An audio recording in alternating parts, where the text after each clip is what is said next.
Hey guys, welcome back to my channel. My name is Simone and I make lifestyle videos and vlogs, but recently I've been doing a little bit more product and project management related videos. Don't forget to subscribe if you're into that type of content so you don't miss a thing. But this video here is going to be all about my tips and tricks to become the best product and project manager you can be. So I became a project manager in 2019, and then I transitioned into the role of a product manager in 2021. Both of those roles have a high level of responsibility.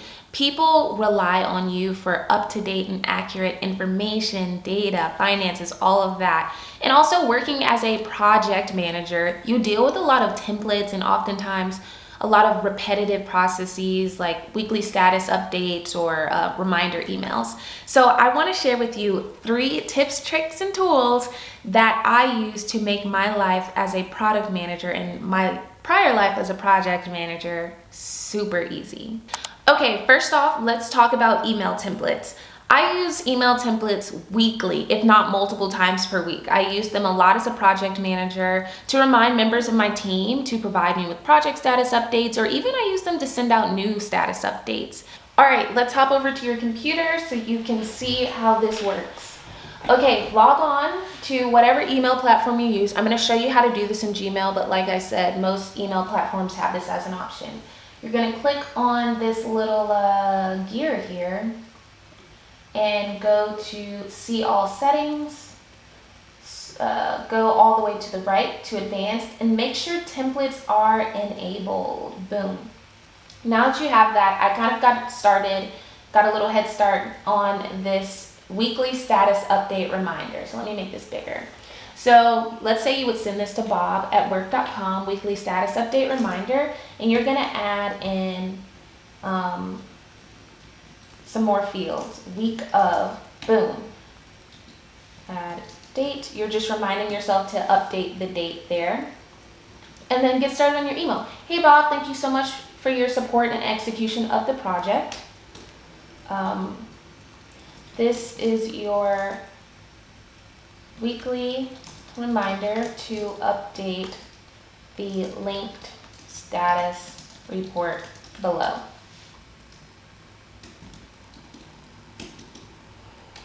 And you'll remind yourself to insert link.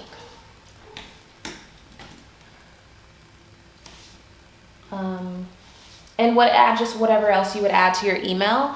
And then one thing I do to help me remember to actually change the fields is I just go in and highlight these things. So it's like a clear thing. I wonder if I can highlight this. Let's see. I guess not. Okay, well, you just go in and update these fields. And this is so much more efficient than copying and pasting, because you have to go find the email, copy and paste. However, with templates, you would just type out your template, save draft as a template, save as a new template, and then boom, that's the name of your template there. Weekly status update reminder. So when you go to compose a new email, you click the option to add your template, boom, all of this comes up, and then bow. Time is saved and less work is done. All you have to do is copy and paste whatever link, type the name of the project, update the date. You're good to go. All right, time for your next tip. As a project and product manager, storytelling is a huge component of being successful in those roles. One function of storytelling is illustration. Having a well put together, clean, and eye-catching PowerPoint is good for your work and for your reputation. There have been so many times where I've done a presentation, and then once the meeting is done, someone will email me and be like, oh my God, your presentation was so amazing. Do you mind sending me your presentation so I can use it as a template? I'm like, yes. So that is just super powerful. It's super flattering, and it just goes to show that being a master of PowerPoint is super effective. It sounds funny, but it's true. So my tips for elevating your presentations is, it doesn't mean to go in and add like a bunch of effects or the words jumping around the screen. It means making an otherwise boring presentation more exciting. So it doesn't have to be dramatic. So let's say you have a presentation that just has a white background and words. how about you add maybe a shape behind those words to add depth to the design? You can add maybe an image or an icon, anything to just brighten up and make your presentation a little more eye-catching, because oftentimes presentations are boring. So you're probably wondering, okay, in addition to that, how else can I improve the quality of my presentations? If you work for a larger corporation, and sometimes even smaller companies have this option, but there are branding templates that they use with the logo or company color design. You can also use external sites like Canva. They have millions of PowerPoint presentation designs and effects that you could use. And even just watching a video like you're doing now on how I can improve the quality of my presentations. I even took a PowerPoint course at my job. A man came in and gave us tips and tricks, and it was amazing. Another option is to create a PowerPoint repository where you store all of the cool designs and templates that you make. There's literally no need to reinvent the wheel every time. And if you're sitting in a presentation and you see a PowerPoint, you're like, oh my God, that slide is really cool. One, compliment the producer of the PowerPoint and hit them up and say, hey, like, I loved your presentation.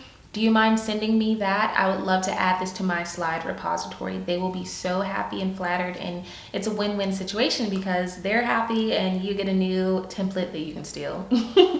All right, time for the last tip and trick.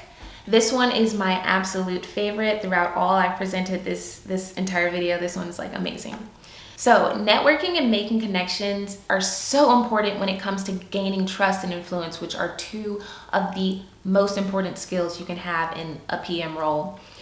Have you ever been talking to someone that you barely know and they remember a detail about you, like your birthday or like your favorite color, and you're like, oh my God, how do you know that? That feeling of like someone's actually listening to you and they care about you deeper than like, this is just my coworker. That feeling is amazing, right? My first boss ever taught me this trick.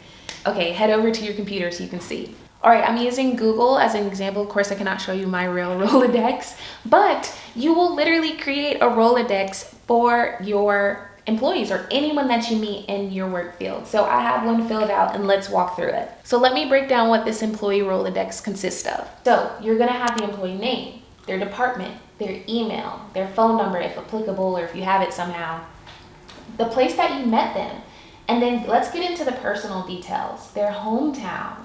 When's their birthday? Do they have any family? What fun facts did they announce? And then just any extra notes that you can't just easily file away in any of these other rows. So I filled out one for you, so let's walk through it. Let's say you're in a meeting and you meet John Smith. He's in the finance department. You have his email, which was attached to the email invite. You somehow got his phone number somehow. And you met him at the finance conference in Alabama. That's important to always remember where you met someone. It will come in handy later. You found out he's from Puerto Rico. I don't know why I had to have an accent, but that's how I say Puerto Rico. And you found out his birthday is January 14th. The year does not really matter, but the date does. You found out that he has a wife and two daughters that are 7 and the other one's 18. He loves bowling. And then you just found out that his daughter got into Harvard a few months ago. So how do you use this? Let me show you how I use this. I will go in and literally filter the birthdays that I've collected, so it'll be in order, and I check this weekly to say, hey, it turns out that John has a birthday coming up January 14th. I want to make sure I tell him happy birthday, whether it be passing him in the hallway or a simple text or email or ping through whatever, like Teams or Slack or something. That's going to make their day, like, oh my God, Simone remembered my birthday? Like, I barely know her and I just told her one time 3 years ago and she remembers. It's going to really, really make a huge impression on a person. But let's take it deeper than that.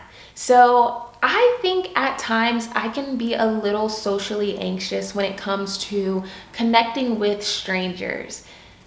How cool would it be to walk into a meeting with John Smith that you haven't seen in a few months, but the last thing you heard and you took note of is that his daughter just got into Harvard. So Instead of sitting down and being like, hey, John, how's the weather? No, you can be like, hey, how's your daughter doing? How's her first semester at Harvard? How's she been adjusting to college life? Those meaningful conversations will take you so much further than, hey, how was your weekend? No, no. I hate small talk. I hate it, and most people hate it too. You should want to have deeper, meaningful conversations with your coworkers. I mean, it helps you connect with them, and they will enjoy knowing that you care a little bit about their lives outside of work. Would you rather talk about the weather, or would you rather talk about Harvard? Come on. So I hope these tips and tricks have helped you. They helped me exponentially. I love updating my Rolodex every time I meet someone.